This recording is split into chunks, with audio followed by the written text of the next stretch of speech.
رب انہن اضللن کثیرا من الناس، پروردگار ان بتوں نے پہلے بھی بہت سے لوگوں کو، انسانوں کی عظیم اکثریت کو گمراہ کیا ہے۔ فمن تبعنی فانہ منی، تو جو کوئی میری پیروی کرے، میں نے شرک سے اجتناب کیا، میں نے تمام ہر نوع کے شرک سے میں نے اپنے آپ کو پاک کر لیا ہے۔ اب جو لوگ اسی طرح میرے راستے پر چلیں، اسی طرح شرک سے دور رہیں، توحید کے راستے پر گامزن رہیں، تو وہ تو میرے ہیں ہی، مجھ میں سے ہیں،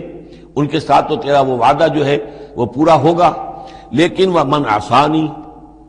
جو میری نافرمانی کرے، غلط راستے پر چلے، فإنک غفور الرحیم، تو غفور الرحیم ہے۔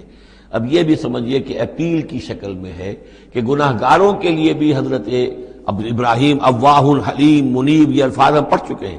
بہت ہی یعنی نرم دل، بہت شفیق، بہت رؤوف، اور یہی وہ انداز ہے جو حضرت عیسیٰ علیہ السلام نے اختیار کیا یا کریں گے وہ قیامت کے دن۔ ان تعذبہم فإنہم عبادک وإن تغفر لہم فإنک علی کل شیء قدیر، اگر تو انہیں عذاب دے تو تیرے بندے ہیں، جس طرح چاہے عذاب دے، تیرا اختیار مطلق ہے، لیکن اگر تو معاف کر دے تو بہرحال تیرے اس اختیار کے اوپر بھی کوئی شخص نہیں ہے کہ جو اعتراض کر سکے، تجھے ہر شے کی قدرت اور اختیار حاصل ہے۔ تو یہاں بھی وہی انداز ہے، فمن تبعنی فإنہ منی ومن عصانی فإنک غفور رحیم۔